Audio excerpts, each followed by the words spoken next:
მადლობა. თქვენ ძალიან საინტერესო და მნიშვნელოვან თემებს შეეხეთ. ამიტომ მე ცალ-ცალკე განვიხილავ. მათ ეს თემები გარკვეულწილად ერთმანეთთან გადაჯაჭვულია, მაგრამ მაინც განსხვავებულია და ერთმანეთისგან დამოუკიდებელია. პირველი და უმთავრესი საქართველოს ეკლესიის როლი და ადგილი ქართული საზოგადოების განვითარებაში, ქართველი ერის განვითარებაში ბოლომდე ჩვენ არ აგვაქვს გაცნობიერებული.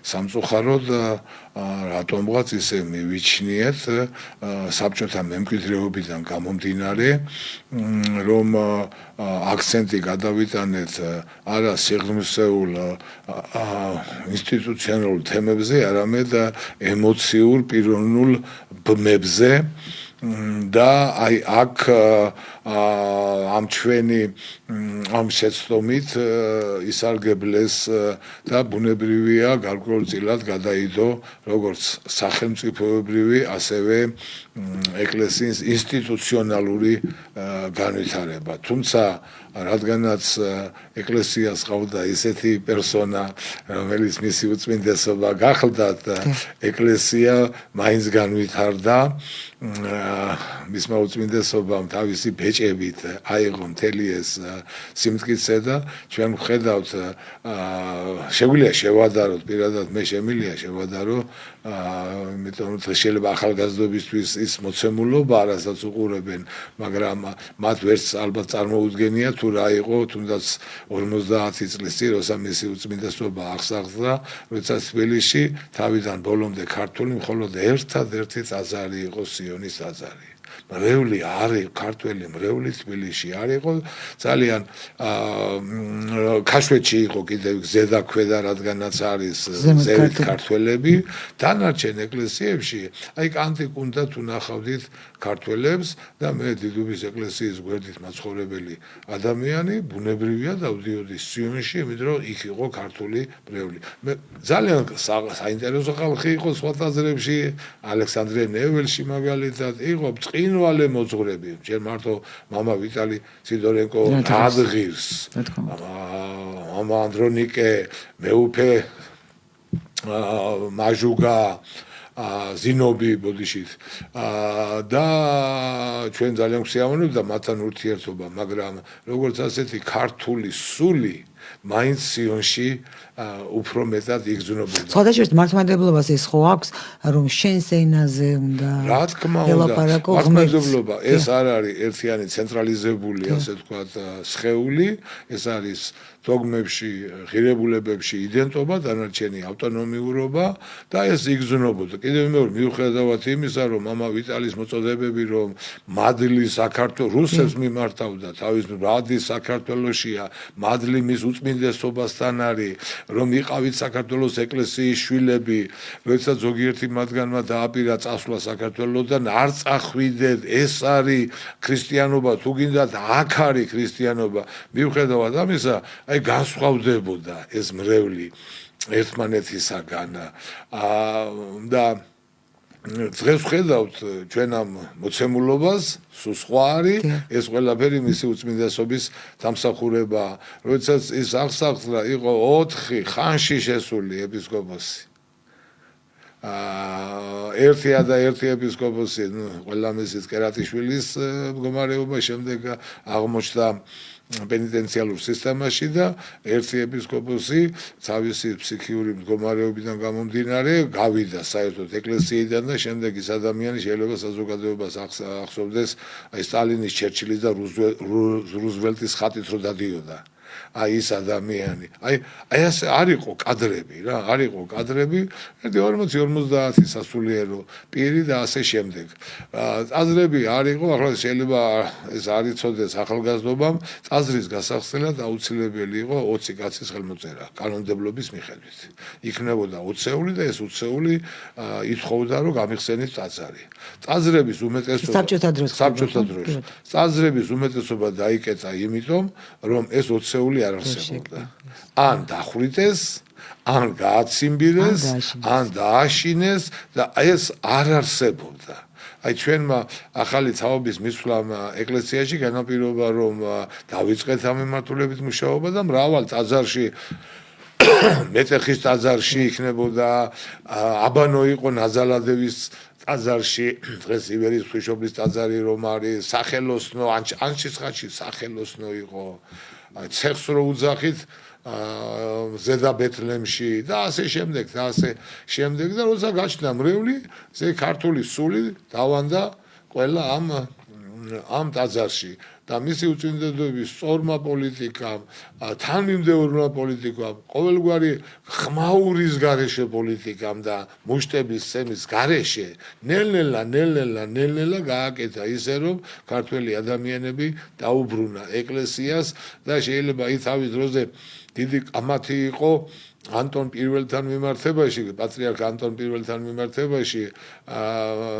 რუსული სახე მისაო რუსული ფიზინომია მისაო ქართულ ეკლესიასო და საუბრობდნენ ამაზე აი მისმა უწმინდესობა ილია მეორემ აი ქართული სახე დაუბრუნა ქართული ფიზიონომია დაუბრუნა საქართველოს ეკლესიას და ჭეშმარიტი ეროვნული ინსტიტუციად აქცია ის და შედეგი ჩვენ ნახეთ და ღმერთმაც რო დრო მისცა რა ღმერთმა მისცა დრო იმიტომ რომ ეს დრო ჭირდებოდა ეს მას ჭირდებოდა ეს დრო და მაქსიმალურად გამოიყენა ეს დრო აი მაქსიმალურად ბოლო წამამდე მაქსიმალურად გამოიყენა ეს დრო და თურმე აღმოჩნდა რომ შესაძლებელია ქართველი ჩვენ ხო წარმოდგენა გვაქვს ჩვენ თავზე ვიცით როგორები ვართ ქართველი 12 საათი რიგში დგას არ ბუზღუნებს, არ კივის, არ თურმე შესაძლებელია რა. გააჩნია რა რიგში დგას, ვისთვის დგას, ვის მიმართ გამოხატავს პატივისცემას. ალბათ ასეთები ვიქნები ჩვენ თუ ჩვენი სახელმწიფო იქნება იმავე ავტორიტეტის მატარებელი, როგორც ქართული ეკლესიაა მატარებელი. ინსტიტუცია ჩვენ ერთადერთი გვაქვს, ეს არის ეკლესია. ეს არის ეკლესია, მყარი ინსტიტუცია. ეს არის ეკლესია და მოამზადა მან, აი კიდევ ერთი რაზეც მინდა მე ხაზგასმით თქვა რომ აი ამ ხნის განმავლობაში ღმერთმა დრომისა თქვენ სწორად ბრძანეთ და ეს დრო მაქსიმალურად გამოიყენა და მოამზადა მემკვიდრეების აი ნახეთ აი თუ კი აქ ჩვენ სახელმწიფოში წადი ჯოს ცვლილებები გვაქვს იქ ჯანსაღად ეს პროცესი წავიდა მოვიდა დაალაგა შეისწავლა ყველაფერი ნიუანსურად და აი 7 მდგრადი ეკლესია დატოვა, რყევების გარეშე დატოვა. დღეს ყველასთვის გასაგებია და ამ დალაგებას რო თქვა ასე უხეში ტერმინი, პოლიტიკური ტერმინი რო გამოვიყენოთ, ბეჭედი დაუსვა მისმა დასაფლავებამ და დღეს ნებისმიერი ჩვენგანის ვინც არ უნდა იყოს ნაბიჯით განდგომა, ეს იმას ნიშნავს, რომ თავს დაიყენებს ეკლესიის გარეთ. აი ისნერად შეკრა, აი თავისი სიკვდილი, როგორც თავის დროზე მაცხოვარმა ვთქვათ, ისმა ჩვენმა წინაპრებმა თავისი სიკვდილით შეკრეს ერი. აი ასე დედოფალმა ხო ამისი ყველაზე კი, ქეთევან დედოფალმა თავის სიკვდილით, უბრალოდ აქ ერთ რამეშია განსხვავება რა, თუ ის აწამეს სიკვდილის წინ, ეს ცხოვრება ეწამებოდა და შვიდა წნარად, როგორც სანთელი დაიღვენთა. დაიღვენთა ისე თუ ილია ჭავჭავაძე შუბლი გაუხრიტეს, არანაკლები ტალახი ესროლეს ის უწმინდესობას, მაგრამ უფალმა ინება რომ ის ამ ფორმით წარმდგარიყო მის წინაშე და დატოვა მდგრადი ეკლესია, რომ თვითონ ჩვენგანი უბრალოდ წარმოიდგინეთ თქვენ რომ მას ეს ნაბიჯები არ გადაედგა დღეს რა ამბავი იქნებოდა არაკეთილმოსურნეების მხრიდან ატეხილი, აი მდგრადი მემკვიდრეობა დატოვა და ნუ დღეს ალბათ ყველა ჩვენგანმა უნდა ეცადოს რომ აი ამ მემკვიდრეობას და ამ მდგრადობას ოდნავ მაინც რამე საფრთხე არ შეექმნეს. ამიტომ ეს ერთი თემაა. მეორე თემაა, რომელსაც თქვენ ბრძანებთ იდეოლოგიური საკითხები. აი აქ ჩვენ ქართული საზოგადოება თვითონ აი თქვენ სწორად ბრძანეთ საზოგადოება. ტერმინი თავის დროზე ილია ჭავჭავაძემ დასვა ეს შეკითხვა. ეს საზოგადოება რა არისო? ძალიან კარგი წერილი აქვს სიტყვის ხმარებასთან დაკავშირებით და აი ვინც აკვირდებოდა ეროვნულ მოძრაობას ეს სიტყვა მადამანი დიდად გამოყენებული არ იყო ძირითადი აქცენტი იყო ერი იმიტომ ეს არის კრებული ადამიანთა სადაც გათვალისწინებულია როგორც წასულთა ისე აწყობთა და ისე მომავალთა ინტერესი ეს არის ერი მუდმივ მოქმედი ყველაზე მაკრო სოციალური ჯგუფი რაც შეიძლება არსებობდეს სოფლიოში ერი ამავდროულად არის კაცობრიობის პარტნიორი ქართული ნაციონალიზმი არასდროს არ ყოფილა რომ აი მე მაგარი ვარ და სხვები არავინ არა ქართული ნაციონალიზმი არის მე ვარ ჩემი თვითყოფადობით და ჩემი ეროვნული კულტურის განვითარებით და ჩემი წვლილი შემაქვს სოფლიო კულტურის საგანძურში და ამ კულტურის ამ ღირებულებათა სისტემის განადგურება გააღარიბებს სოფლიო ცივილიზაციას ამიტომ როდესაც ქართველმა კაცმა საკუთარი თავი და სოფლიო ცივილიზაციის წევრობა გაიგივა ერთმანეთთან იქ ყოველგვარი აი ეს მდაბალი ნაციონალიზმი მოსპო მთლიანად რა მოსპო შოვინიზმი და ელემენტარულად რა არის ქართული ნაციონალიზმი ეს არის განცდა ქართველებისა რომ მე მინდა ჩემი სახლი მოვაწყო ჩემი გემოვნების მიხედვით ჩემი ღირებულებების მიხედვით მაგრამ ჩვენ საბჭოთა რუსულ შოვინიზმზე გაზრდილების საბჭოთა ნაციონალიზმის გარკვეული გამოვლინებების გვაქვს და რა არის საბჭოთა ნაციონალიზმი მე შემჯობი ვარ აი ეს არის ქართული ნაციონალიზმი საბჭოთა ნაციონალიზმი იქ ანეკდოტები ჩუჩმეკზე იქ ჩუქჩაზე ამაზე და ასე შემდეგ მეზობლებზე პირველი ყოვლისა რომ მე შემჯობი ვარ აი მისმა უწმინდესობამ ყველაფერი გააკეთა რომ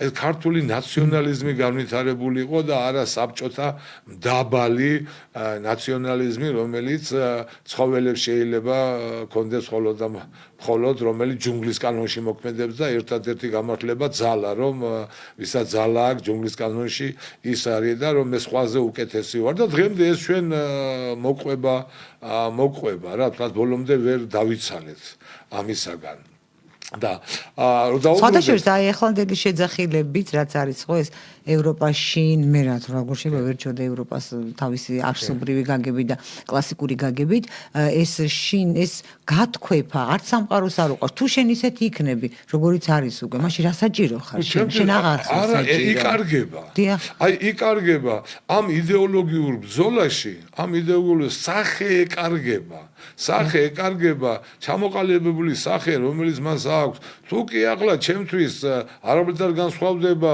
ფრანგი შვედი მოზამბიკელი და იტალიელი და ასე შემდეგ ხო საინტერესო არ არიან ისე როგორც ჩვენ არ ვიქნებით მათთვის საინტერესო მაგრამ აქ დგება ყოველთვის იყო მაგრამ ამ პერიოდში ძალიან აქტუალურია ეს იდეოლოგიური დაპირისპირებები ჩვენ საქართველოს საზოგადოებისთვის სიღრმისეულად აი მეც ინსტინქტით საზოგადოებას კი არის ძალიან მე თუ არ დავფიქრდი მეც ხმარო ამ საზოგადოებას არა და უშუალოდ იმ წლებში არასოდეს ჩემს ლექსიკაში ეს არ იყო საზოგადოება გამოხატავდა მცირე ჯგუფს მიკრო ჯგუფს და უშუალოდ სპორტული საზოგადოება კი ბატონო აი უშუალოდ სარეგბო აკადემიური საზოგადოება კი ბატონო ეს შეიძლება როცა მთლიანი ერზია საუბარი და აქ კიდევ ერთი მომენტია პასუხისგებლობაზე რადგანაც ამ სიტყვის მნიშვნელობა ცოტა განგვიგრძელდა მაგრამ მაინც მინდა თქვა პასუხისგებლობა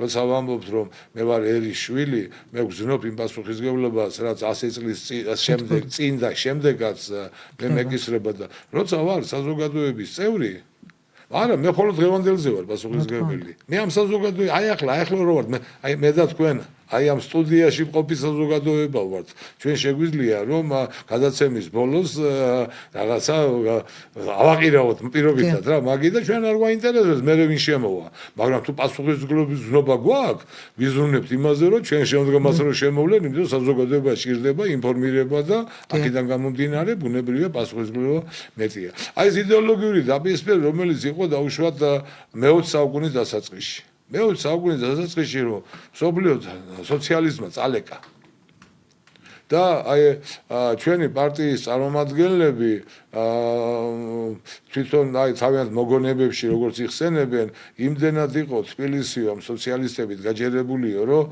პროვინციებში მივდიოდით, სადაც ჯერ კიდევ სუფევდა ქართული სული, რომ იქიდან დაგვეწყო ჩვენი საქმიანობა. ხალხი საქართველოს ასე მოწყობილი ქვეყანა არის, სწორედაც რომ პროვინციები, ანუ რეგიონები ასაზრდოებენ თბილისს და სწორედ თბილისის დანიშნულება როგორც დედაქალაქის არის ის, რომ კუთხურობისგან იცლება შემდეგ ეს სხვათა შორის არა მარტო ქართულია. ეს თელსოფლიოში ასე ყველგან ასეა.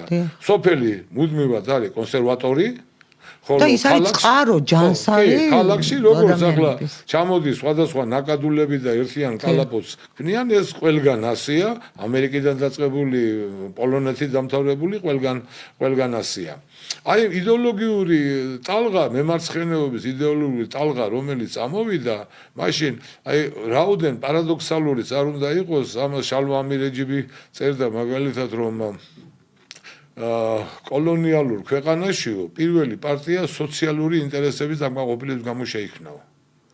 ანუ ის კი არა რომ მოდი დამოუკიდებლო. არამედ არა, სოციალ-დემოკრატია, ну, კაი, სოციალ-დემოკრატიაში პიროვნები, ჯანსაღი პიროვნები მაინც იყვნენ განათლებული, რაღაცა ქვეყანაზე შედგიოდა ბედი, უბრალოდ აი ამ სოციალიზმის ბურანში იყვნენ, მაგრამ შემდეგ ბოლშევიკებს უმეტეს აღარც ეს აინტერესდა პირდაპირ დიქტატურაზე გადავიდნენ და ესეც როგორი რამ არის აი ჩვენ ხშირად აი ევროპას ვადარეთ მაგალითად სოციალ-დემოკრატიამ თავისი დადებითი როლი ითამაშა მაგრამ პროტესტანტულ ქვეყნებში სკანდინავიას ასუწუნებ რა თავისთვის ვითარდება კარგად არის მაყოფილი ყავს ხალხი მაგრამ მართლმადიდებულ ქვეყნებში განიცადა მუტაცია და მივიღეთ ბოლშევიზმი სამხრეთის ქვეყნებს ვერ მოერგო და იტალია, ესპანეთი, საბერძნეთი ცოტა ძიმედ განვითარდა. ეს მემარცხენე ჩვენ სამხრეთი ვართ, მაგრამ რაღაცა მოერგო მაგ ბოლშევიკებს. არა, ამ შემთხვევაში ბოლშევიკებს ყველგან ვერ მოერგო. რა გინდა რუსეთი აიღე და გინდა სხვაგან აიღე, მუტაცია განიცადა რა. მართლმადიდებლურ სულს ვერ მოერგო. აი ეს იდეები და მივიღეთ ბოლშევიზმი. შემდგომ პერიოდში ზუსტად ასევე ამ ქვეყნებში ვერ მოერგო, ну ახლა იდეოლოგია არ არის, მაგრამ აი ასაც დემოკრატიას რო უძახიან, ვერ მოერგო ის ფორმა, რომელიც იქ შეიძლება მუშაობდეს, აქ ვერ მოერგო ამას. იმიტომ რომ ის ფორმა მუშაობს ინსტიტუტების არსებობის შემთხვევაში. ჩვენთან როდესაც პერსონიფიცირებულია პოლიტიკა, ვერ იმუშავა. და აქედან გამომდინარე მივიღეთ ვთქვათ მუტანტი ფორმა. 60-იან წლებში ევროპა წალეკა მემარცხენეობის ამ ტალღამ და შესაბამისად ძალიან კარგად თანამშრომლობდა ერთმანეთთან საბჭოთა იდეოლოგიური მანქანა, ბოლშევიკების იდეოლოგიური მანქანა და მემარცხენე ინტელექტუალები მთელი მსოფლიოს. ძალიან კარგად თანამშრომლობდნენ.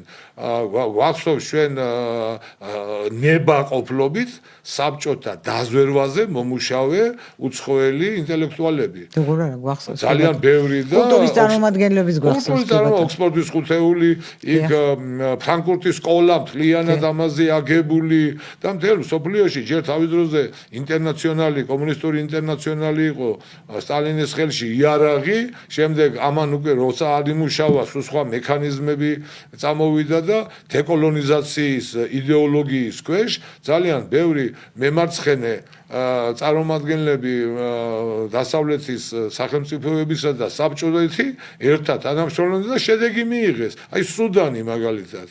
სუდანი რომელიც ნუ ჩვეულებრივად ან აიღეს სამხრეთ აფრიკა.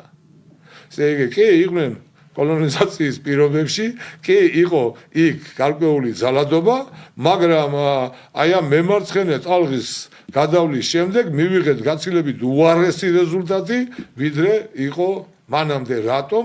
ბატონო, ძალიან დიდი ბოდიში რეკლამის გამო უნდა შევწყვეტოთ, აი მანიშნები რომ ძალიან კი ბატონო, გადავაცილეთ, დაგველოდეთ, ჩვენ მალე დავბრუნდებით.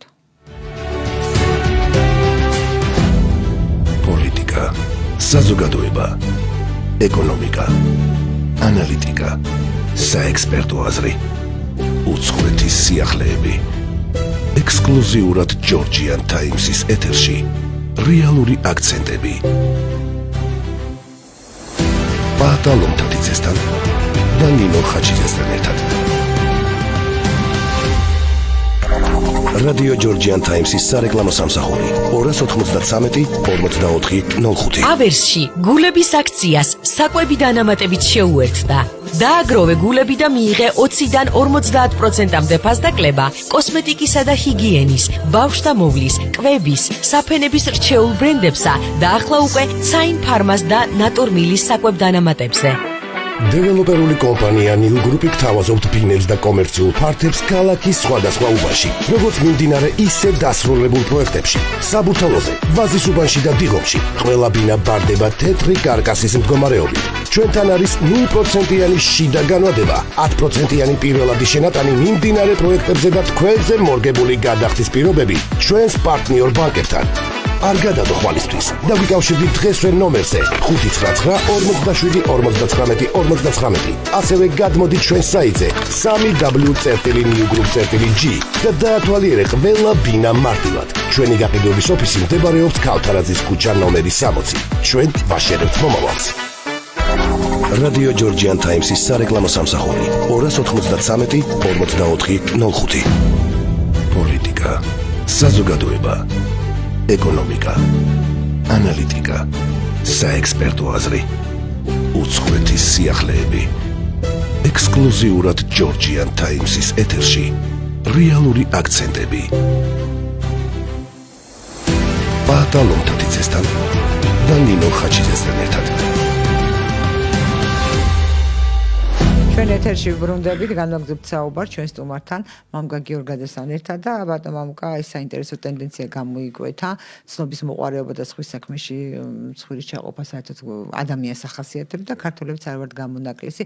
აი საზოგადოების არც თუ მცირე ნაწილი შფოთავს და აი როგორ უნდა მოიქცეს სინოდი, ვინ უნდა აირჩიოს, რა არის მართებული, რა არ არის მართებული. ამ დროს ეხა ის მიდის მარხვა არის, ხო?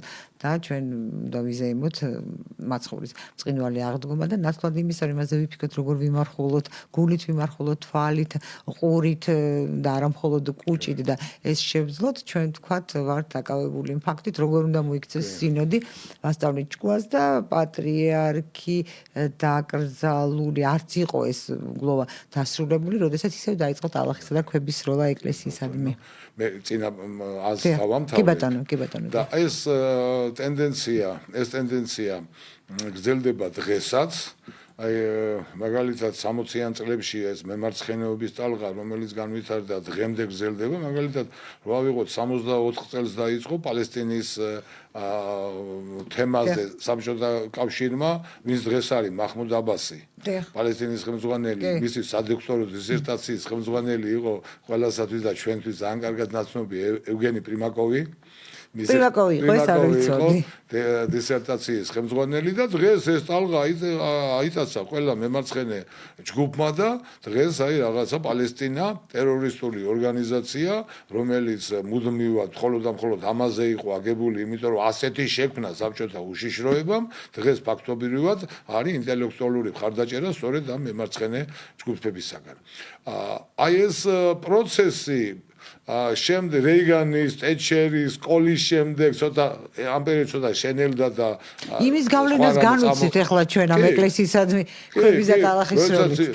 შენელდა და შემდეგ წამოვიდა მეორე ტალღა, კვლავ მემარცხენეების, ახლა სოციალ-დემოკრატი კლინტონი, სოციალისტი, რა ვიცი, პროგრამა რო წაიკითხოთ ობამასი შეიძლება ვერ განსხვიოთ საბჭოთა კავშირის კომუნისტური პარტიის პროგრამისაგან და აი ახლა მეორე ტალღა, რომელიც მოდის დაუშვათ ნიუ-იორკის მერი მამდამი, რომელიც არის, აი რაც საბჭოთა კავშირში იყო უფასო ისა და ასე შემდეგ, აი იმ ტალღაზე ზის.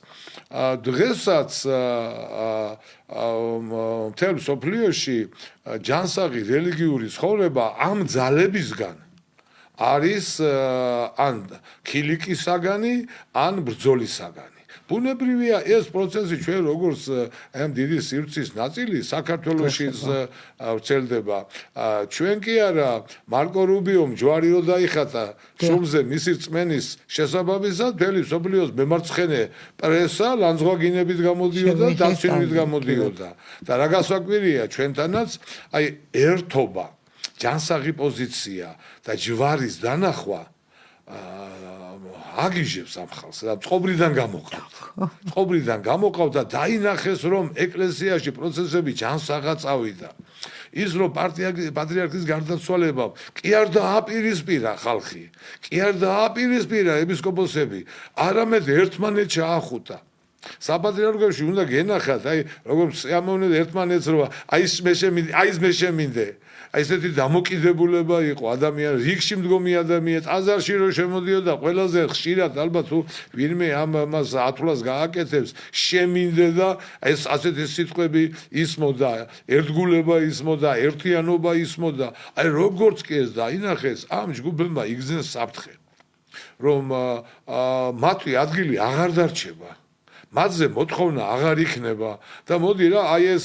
როგორც სიკეთის ჩამდენის დანახვაზე ეშმაკი რო იწყებს რაღაცა ისეთ ქმედებებს ყველა ჯურის ჩვენიანი თუ ამას უკვე მნიშვნელობა არ აქვს რა იქ იმ ხალხს ეროვნება არ აქვს კი ბატონო აი როგორც ბოლშევიკები ეთნიკურობისგან დაცლილები იყვნენ კი ეროვნება არ აქვს და ნებისმიერი გამოვლინება ეროვნულობისა იყო ასე ვთქვათ დაიჯადი და აგერ ნახევარი საქართველო უკლონისტების გამო დახვრიტეს რას ვითხოვდა ის ხალხი რომ ამიერკავკასიის ფედერაცია კი არ ყოფილიყო არამედ საბჭოთა საქართველოს სოციალისტური რესპუბლიკა ყოფილი ამაზე დახვრიტეს ნუ მე იძულებული გახდნენ ეს გაეკეთებინათ იმიტომ რომ დაინახეს ხალხის დამოკიდებულება და ასევე რომ დაინახეს დღევანდელ დღეს ხალხის დამოკიდებულება და დაინახეს კიდევ ერთი რამ რომ ამდენი ალახის სროლის მიუხედავად, ამდენი ქვის სროლის მიუხედავად, ამდენი დახარჯული თანხების მიუხედავად, ტელევიზიების